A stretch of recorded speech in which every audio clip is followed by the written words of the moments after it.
Bueno, en definitiva lo que ustedes tienen se llama tratamiento terciario, ya lo hemos visto, al que está después del secundario. Y suelen ser filtros de discos o filtros de arena y antracita o algún otro material, como los que se usan en las plantas potabilizadoras.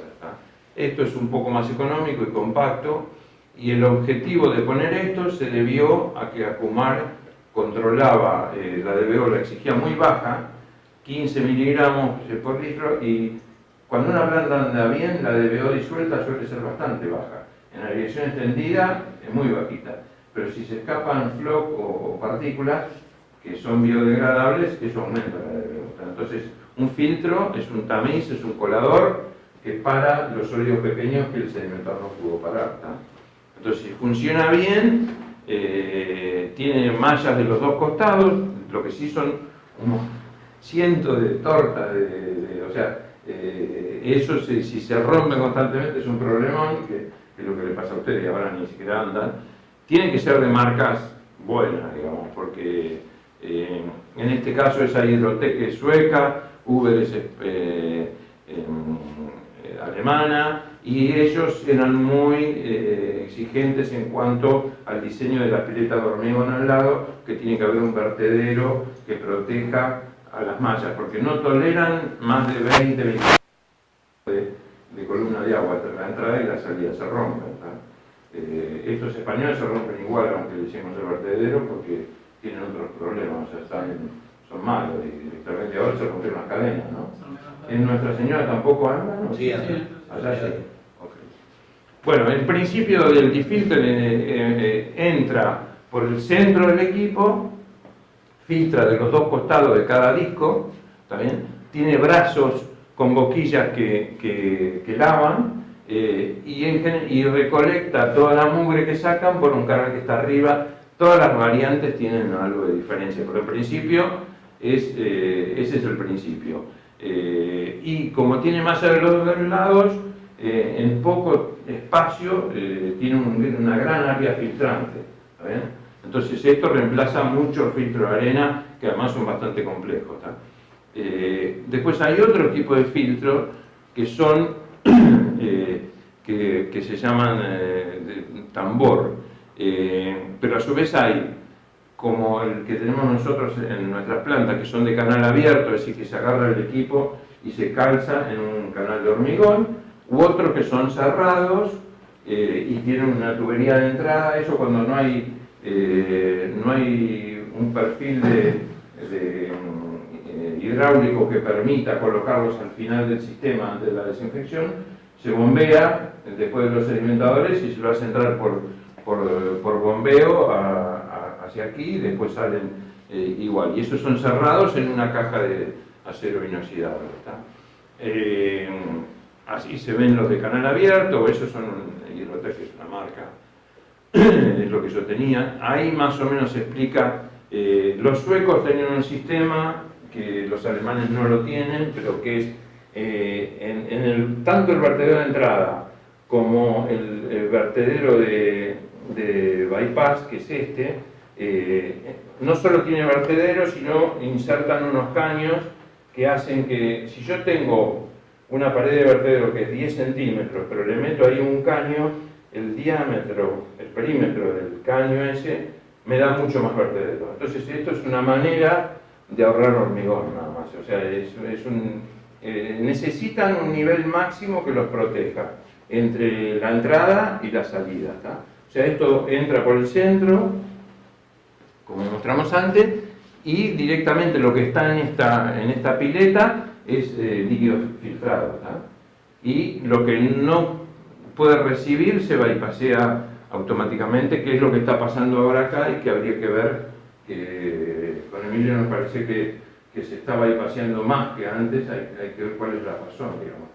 Pueden ser algas, porque hoy comentábamos con uno de los chicos, de los operadores, que ellos están teniendo bastante crecimiento de algas. En los barros activados no hay algas, porque no son parte del tratamiento.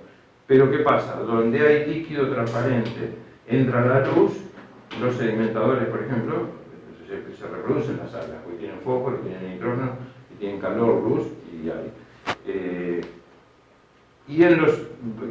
Recuerden que los sedimentadores tienen vertederos y después hay como un canal que recolecta todo. En ese canal ayer se veían muchas algas verdes. Hay plantas que hacen, que tapan eso, o sea, le ponen algún tipo de placa arriba, cosa de que el líquido cae por los vertederos, pero no entra la luz a ese canal y no crecen las algas. Porque como las mallas son de 10 micrones, puede ser que las tapen bastante. Yo veo que está lavando siempre, antes no lavaba siempre, y bypassea casi la mitad. Si no aumentó el caudal y no parece ser la turbidez del efluente, porque yo fui esta mañana y 1,9 era la turbidez, muy bueno, digamos. Y sin embargo el difícil estaba bypasseando el caudal. Bueno, esto es más o menos el sistema, tiene que tener un cierto nivel de disco sumergido, o sea, no es toda la malla que está bajo el agua, ¿está bien? O sea, el área filtrante es siempre menor que el área total, y bueno, ahí están descritos más o menos lo que yo acabo de decir, y las boquillas de lavado. Es un sistema sencillo, se usa mucho para el reuso y para las pesqueras también, los que crían peces, en acuicultura se llama, cuando crían peces en estanques chicos, mucha cantidad, se produce mucha materia orgánica también, porque los peces comen y hacen lo que tienen que hacer, y esto separa muchos sólidos y mejora el agua de vuelco, digamos. Bueno, estos son datos de Gándara, nuestro agua da un poco el área, no vamos a entrar en detalles, pero estos andan al final mal, ¿no? Ha sido una mala elección de Lenosa comprarlo, digamos. Los repuestos de esos son así, o sea, es casi todo plástico. En el caso de Uber, no. O sea, la malla siempre plástica de 10 micrones, pero me parece que hay parte del círculo que es de acero inoxidable. Bueno, estos son detalles de cosas que cómo se deben sacar los paneles, es más mantenimiento que otra cosa, podemos avanzar. Es muy importante, obvio, que esto está sacando el agua filtrada por el filtro, o sea que ya fue limpiada, la utiliza para lavarlo, ¿está bien? Pero esto hay que mantenerlo limpio porque si no, las boquillas tienen poco caudal y no lavan. Y es un círculo vicioso, cada vez tienen que retrolavar todo el tiempo. Normalmente están parados y se pueden poner en dos modos. Uno, que esté siempre lavando, que no es muy práctico, pues se desgasta todo más. O el otro, que es cuando hay diferencia de altura, como las becas y como los permises, que arranque cuando la diferencia entre la entrada y la salida es demasiado alta, que se tapó. Si lava todo el tiempo y está en el modo de no lavar todo el tiempo, es que le están llegando más sólidos o más caudal del que puede tolerar, y hay que ver qué pasa, digamos, cuál es la razón, ¿no? Bueno, seguimos. ¿Por qué justo 10 micrones? En realidad porque eso lo sacamos y lo pide una norma norteamericana de California para el reuso de efluentes, y nosotros dijimos, bueno, aquí era bastante exigente. Hay uno que yo les decía que hay mucho en los barros y que puede ser un problema para las personas, por eso, para no usar el barro que no esté estabilizado. El minto son lombrices, y en el líquido cloacal y en los barros hay muchos huevos de esas lombrices, que están presentes en los efluentes cloacales. Bueno, los huevos esos tienen 20 micrones, entonces teóricamente estas mallas los paran. Se exigen mallas de 10 micrones porque hay de distintas. Aplicaciones hay un montón. Se usa después esta sería nuestra aplicación, o sea, después del sedimentador tenemos un tratamiento terciario. En otros países le agregan coagulante, una sal de hierro de aluminio, hacen un floc chiquito, después floculan para hacer el floc más grande y después lo ponen en el difilter y separan el fósforo químicamente que formó floc, digamos, ¿no? Porque el hierro remueve fósforo. Y en algunos países que no, el otro día hablábamos de que cuando llueve mucho es preferible bypassear una parte porque llega mucho caudal de baja carga orgánica. Bueno, hay países, Estados Unidos, en Europa también, que ya no permiten que el caudal de lluvia se bypasse, digamos. Algo de tratamiento le tienen que hacer, pero entienden que no puede pasar por la planta de Barrosa que va por la lava. Entonces, en muchos lugares lo que hacen es le ponen, tienen alguna laguna que acumula los pluviales al costado de la planta y bastante caro es eso, pero bueno, es la manera que tienen de hacerlo. Y va a un filtro eso de tambor, que le mostré yo, que en vez de 10 micrones tiene 100 o 200 micrones, y después pasa a un filtro de disco. Esta es, por curiosidad, la planta en Gotemburgo más grande de los filters suecos, es enorme, son 36.000 metros cúbicos hora. Imagínense que acá tenemos 220, bueno, esos son 36.000 y está toda, por el frío en invierno en Suecia, es toda cerrada. En principio, nosotros lo hemos puesto en las plantas de Acumar, y si quisiéramos poner desinfección por luz ultravioleta en plantas cloacales, tendríamos que tener un tratamiento terciario, ya sea por estos discos o por filtros, porque la luz ultravioleta es más sensible que el cloro todavía a la turbidez elevada. ¿Cuál es el objetivo de la desinfección? Bueno, es proteger al medio ambiente y a las personas de los agentes patógenos, o sea, que afectan a la salud. Eso es lo que trata de hacer la desinfección con distintos métodos. Normalmente la resolución de GADA, la 336, que ya la presentamos en la primera clase, nos exige 2.000 unidades formadas de colonia, o un número más probable, cada 100 mililitros de E. coli fecales. E. coli es lo que analiza APSA. Eso también es una cosa que es importante que comprendan.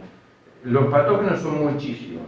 Ahora, para que uno pueda hacer un análisis microbiológico, es decir, qué calidad de agua tengo, elige normalmente indicadores, o sea que no son en sí patogénicos, pero que se pueden cultivar fácil, que dan resultados. La E. coli es para cloacales un indicador. Esta E. coli que nosotros analizamos no es patogénica. Hay otras, E. coli, la de la hamburguesa, que se llama O157H7, es una cepa especial, mata. Esta E. coli que nosotros analizamos no es patogénica, pero sí nos da una idea de lo bueno que ha sido la desinfección, y por lo tanto el ente regulador, el ADA, o CABA o Acumar, nos exige ciertos valores. Bueno, ya vimos el tipo de bacterias. Este es el análisis o el tipo de análisis que hace APSA, que es un sistema rápido, no es barato, pero exige muy poco personal, que es, se saca la muestra de 100 mililitros, tiene que llegar antes de las 24 horas al laboratorio, se carga en esto que se llaman ravioleras y se pone en una selladora y se incuba a 37 grados. Eso creo que Natalia después lo va a explicar más en detalle, pero las coliformes totales que se analizan por el tipo de análisis, pero que ya no las exige más ni el ADA, o sea, no le importa al ADA y a Acumar cuántas coliformes totales, sino solo las colifecales. Estas se miden, dan color amarillo, y en realidad esta es una muestra horrorosa. O sea, se puso todo amarillo, quiere decir que está lleno de bacterias. Si es una buena planta, como la de Acumar, esto daría casi todos los raviolcitos, uno por ahí o dos solo amarillos y el resto todos transparentes. Y las E. coli hay que verlas en luz ultravioleta, o sea, las chicas del laboratorio tienen como una cajita de tergopol que la pintan de negro del lado de adentro y de afuera, y tienen unos anteojos que les permiten mirar. Cuando hay E. coli, las celdas se ven, entonces calculan con luz ultravioleta cuántas. Es una reacción química, o sea, es un sistema bastante moderno, complejo, bueno. Esto es lo que nosotros analizamos. No tenemos capacidad para analizar Cryptosporidium, ni virus, ni estos huevos del minto. Pero la reglamentación nos pide de cloacas solo E. coli y nosotros lo hacemos. Entonces, luego del disfilter o el sedimentador secundario, que hemos tratado de remover la mayor cantidad de sólido posible. Recuerden que los patógenos tienen habilidad de esconderse en los flocos, o sea, así como hay otras bacterias que son formadoras de floc, todos los patógenos tratan de agarrarse a un floc, es decir, esconderse con las partículas. Y al cloro y a la UV, a la luz ultravioleta, les cuesta llegar a los patógenos.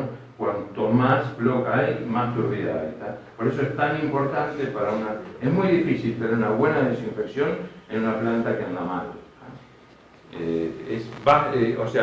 Es tan importante para la remoción de DBO como la remoción de turbidez a partículas para poder desinfectar bien. En general se diseñan las plantas y se estima que se necesitan 5 partes por millón o 5 miligramos por litro de hipoclorito, de cloro libre, digamos, para desinfectar adecuadamente un líquido cloacal. En la práctica se nos suele ir un poco más. Aquí el promedio, creo que el año pasado cuando yo hice cuentas para compararlo con luz ultravioleta, era alrededor de 8 ppm. O sea, ese es el cloro. La demanda no es la demanda de cloro, es el cloro que nosotros ponemos. Parte de ese cloro mucho se consume y después se mide en la salida 0,3, 0,2, 0,5 en el mejor de los casos de cloro libre. El resto es o destruido. Pero nosotros para hacer el cálculo tenemos que ver qué caudal está pasando y al mínimo 5 miligramos por litro o 5 gramos de cloro por metro cúbico. Entonces es una cuenta que no es muy difícil de hacer y después se ve cuál es la fuente. Si es hipoclorito tenemos 100 gramos por litro y se calcula. Ustedes ya por experiencia lo saben cuánto tienen que poner. Pero no sería mal que hicieran ese ejercicio para ver si están poniendo adecuadamente. Las cámaras de contacto ya lo expliqué, o sea, tienen, esta está sin arrancar, por eso está todo, creo que son lentejas de agua. Es el laberinto para, explicamos el otro día, que haya realmente por lo menos 15 minutos de tiempo de contacto. Porque el tiempo de contacto es tan importante como la concentración.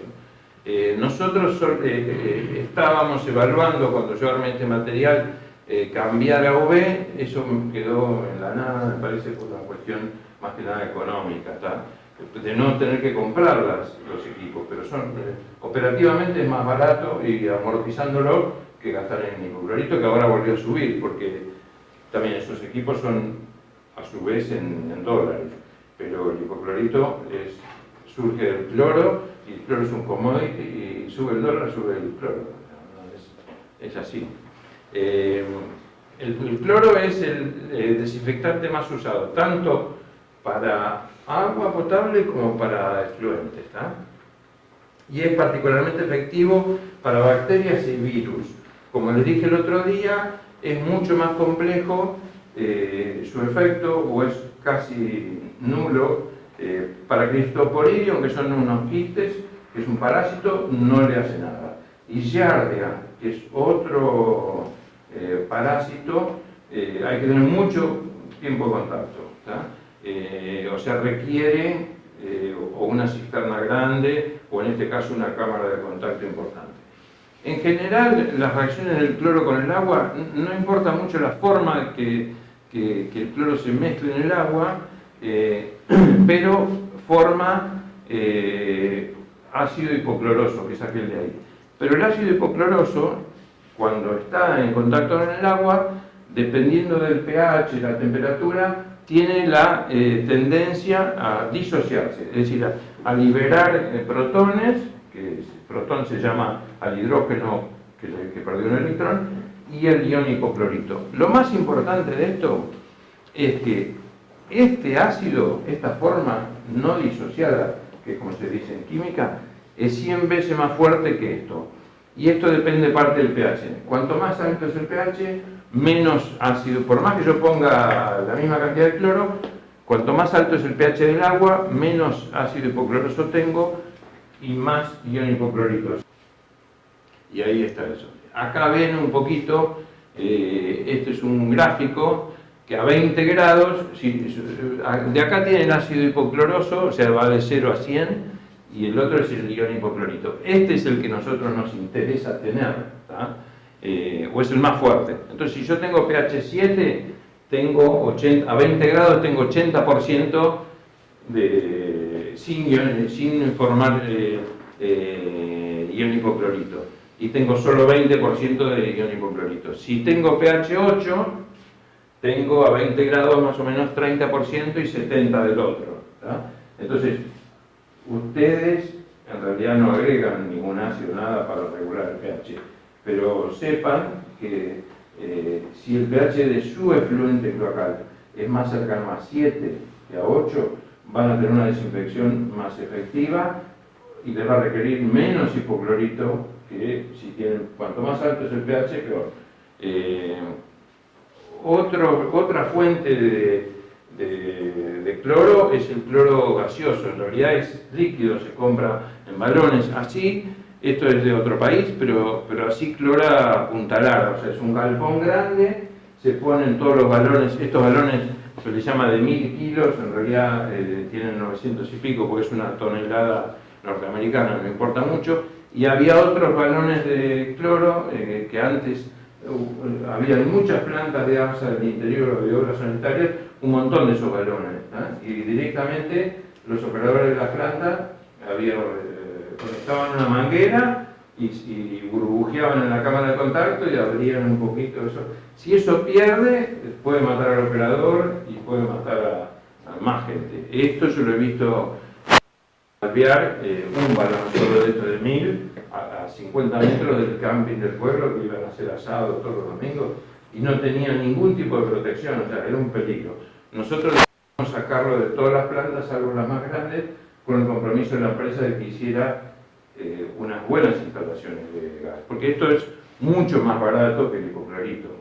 Ustedes piensen que por cada litro de hipoclorito hay solo 100 gramos de cloro activo, ¿también? O sea que es 90% agua más o menos y 10% cloro. El cloro líquido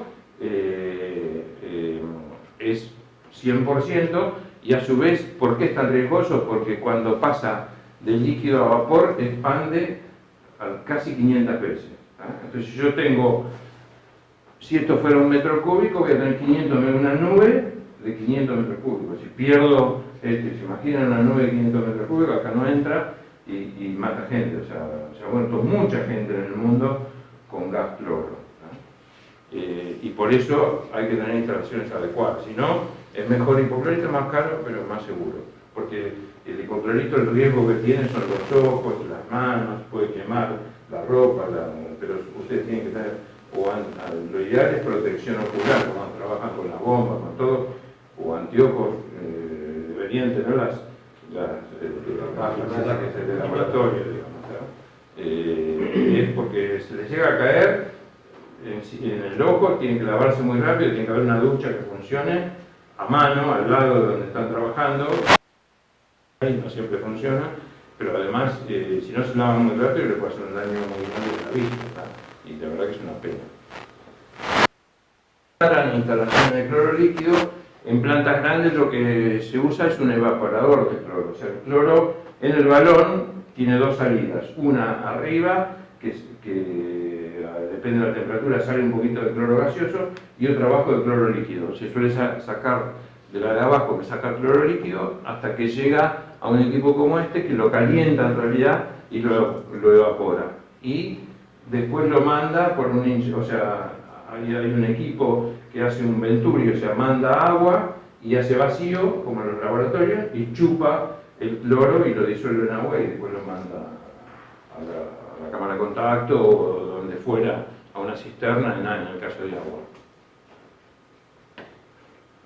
Si usan cloro líquido que se convierte en gaseoso, es clave tener esto que se llama torre de neutralización. Ante una fuga, tienen que tener un local cerrado, con ventilación, y una torre donde acá hay soda cáustica que neutraliza el cloro. Esta torre está toda llena de rellenos, anillitos plásticos, y cuando hay un detector, tiene que haber un detector de cloro, da una alarma en, no me acuerdo, menos de 1 ppm, 0,5, algo así, arranca todo el sistema y el gas con el cloro pasa por acá, entra a la torre y la soda cáustica que está circulando lo absorbe, y teóricamente arriba, si está todo bien, sale aire sin cloro y no significa ningún peligro para nadie.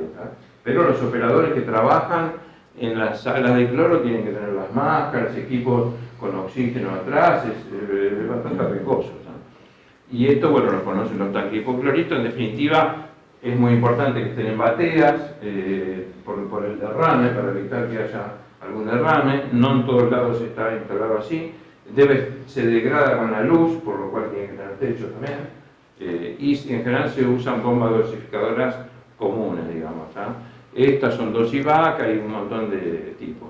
El desinfectante químico ideal tiene que tener un montón de esas condiciones que están ahí, que la pueden después llevar tranquilo. El cloro las cumple.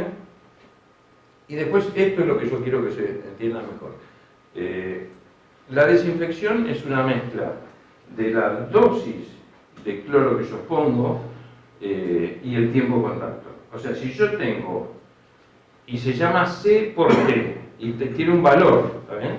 Entonces, supongamos que C es en miligramos por litro, la concentración de cloro que coloco, no la que tengo en la salida de la planta, y T es el tiempo de contacto. Entonces, si yo coloco 5 ppm y tengo 10 minutos de tiempo de contacto, tengo un CT de 50. ¿Está bien? Hay tablas donde dicen cuál es el CT para matar bacterias, para matar virus, y las bacterias tienen CT que son 2, 3, o sea, cualquier bacteria, el cloro en segundos la puede matar, o minutos a lo sumo, pero los virus ya tienen CT más altos, y estos quistes tienen CT larguísimos, como son los de Giardia, que son CT de arriba de 100. Entonces yo tengo que tener o mucho tiempo de contacto o mucho cloro. ¿Está bien? Y es lo que está explicado ahí, digamos, ¿no? O sea, el CT depende también del pH, por eso que les expliqué antes que si está en forma de óxido hipocloroso es mejor. A pH neutral a 7 o debajo de 7 hay mucho más óxido hipocloroso, arriba de 8 ya se empieza a complicar. La desinfección es peor, necesita más tiempo.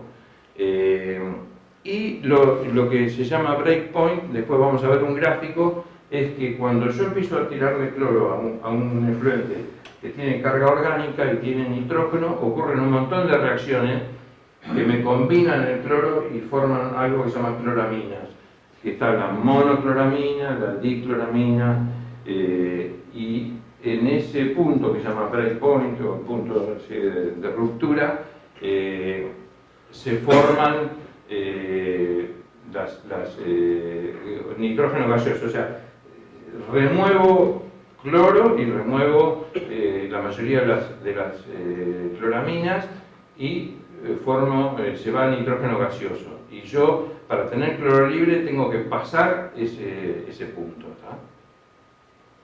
Esto es más o menos ese gráfico. O sea, si yo empiezo a clorar un efluente, tengo que ir poniendo cloro, acá está la cantidad añadida, hasta que llego al cloro total, sería este, ¿no es cierto? Cloro residual combinado, es hasta acá. No tengo acá nada de cloro libre. Cuando llego a este punto, hay una destrucción de cloraminas y de cloro mismo, baja el cloro total combinado, o sea, se va como nitrógeno bastante, y recién después de este punto empiezo a tener cloro libre, residual y combinado. Y yo necesito trabajar, como el cloro libre es el más eficiente, es el que produce óxido hipocloroso, tengo que pasar el breakpoint y tengo que tener cloro libre. Entonces lo que ustedes miden a la salida del laberinto es en esta parte. Todo lo anterior que le pusieron se lo fue consumiendo, se fue combinando y se fue consumiendo.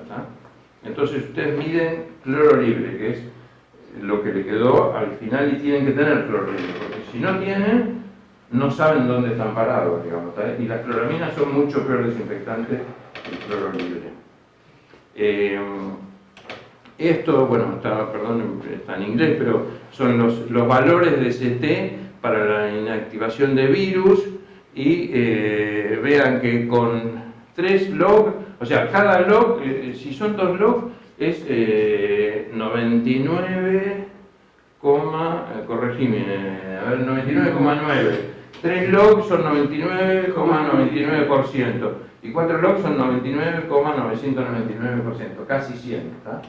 El asunto es que ¿cuántos miligramos por minuto necesito para inactivar los virus? Con cloro son este CT que es bajo, digamos, porque nosotros lo podríamos hacer en la cámara de contacto. Esto es miligramos minuto, ¿no? Si yo tengo 0,5 de cloro residual, por la cantidad de minutos, esos los paso. Las cloraminas, que son antes de llegar al breakpoint, necesitan, miren cuál es la diferencia, de 3 pasa a 643, a 1000 y a 1400, o sea, estas son mucho peores. El dióxido de cloro es parecido al cloro, aunque un poco peor. El ozono es mejor, pero es muy complicado de usar. Y la UV es la dosis, esto no se puede, es una cosa física, es la energía que hay que ponerle por centímetro cuadrado, no se puede comparar. En los años 90 se empezó a usar en Estados Unidos luz ultravioleta y en general hay varios tipos de lámparas, pero la más usada es lo que se llama de baja presión y emiten a una sola longitud de onda. O sea, cuando uno habla de luz ultravioleta puede tener un espectro de longitudes de onda o una sola, y esta tiene 240 nanómetros, que son las lámparas de baja presión, emiten solo a esa presión y matan. Es distinto el cloro que hace, las membranas, así como a nosotros si nos llega a caer en la piel la quema, las membranas de las células las ataca, las oxida y las destruye, las rompe. La luz ultravioleta no hace eso, ataca el ADN, corta las cadenas de ADN, que es la genética de reproducción, sobre todo de las bacterias o los microorganismos, y les impide, no se mueren, pero les impide dividirse, o sea, procrearse. Quiere decir que en unos minutos están todos muertos, ¿no? Entonces, eso es lo que hace la luz ultravioleta. Y lo que tiene que el cloro, además de matar los patógenos, reacciona con los restos de materia orgánica, ¿está bien? Y eso genera unos productos que son potencialmente cancerígenos. Entonces, es ambientalmente mejor la luz ultravioleta que el cloro. Ese es un tipo de lámparas ultravioleta de una marca que se llama Trojan, que es la más grande del mundo, que esos son las lámparas, son los tubitos esos, y es una planta chiquita y se cuelgan de esa manera y tienen que estar sumergidas, ¿eh? Y es luz que va a distintas alturas. Eso es para una planta mucho más grande, un equipo más complejo, y las lámparas están todas ahí abajo, ¿no? Es bastante fantástico verlo, se usa cada vez más, porque además en Estados Unidos, yo creo que se lo dije la primera vez, los obligan a los efluentes cloacales a clorarlos y después con bisulfito de sodio a declorarlos. Entonces el costo de ellos es el doble o más que el nuestro. Y a nosotros, a mí, yo saqué la cuenta acá y salió más barato UV, a ellos les sale mucho más barato. Entonces cada vez en Estados Unidos hay miles de instalaciones, sobre todo en efluentes cloacales, más que en agua. Esta es otro tipo de lámpara que se llama de media presión, que en vez de emitir una sola longitud de onda, emite un abanico de ondas, un espectro, y esta es israelí, es bastante buena, pero es superior, por lo menos en unas pruebas que hizo AESA, para agua potable y no tanto para efluentes, ¿no? Esto para que tengan una idea, no tenemos todavía ninguna, pero quizá algún día, y esto es lo que yo digo, el espectro ultravioleta tiene distintas longitudes de onda y en general se usa a 240 porque es el que más daño hace a ADN. Entonces se busca, en la luz ultravioleta se llaman monocromáticas, se ponen filtros y aunque las lámparas manden alguna otra onda, lo que sale, y por los tubitos, son las lámparas que están adentro de un tubo de cuarzo, y eso va y tiene que, los microorganismos tienen que estar cerca de los tubitos, por eso que cuando es un caudal muy grande son muchísimas lámparas, por eso son 200 lámparas, ¿no? Porque tiene un radio de acción corto. La transmitancia en UV se llama VT, por transmitancia. Eso es lo que se mide. Acá vinieron unas empresas a medir alguna vez cuando se estaba hablando de poner estos equipos, y la transmitancia de cañuela, como el efluente está un poco limpio, era muy alta, era como 80%, una cosa así. Era súper alta para un efluente cloacal, ¿no?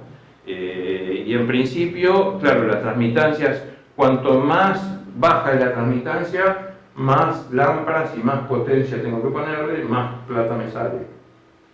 Cuanto más alta es la transmitancia, más barato me sale operarla, ¿no? Bueno,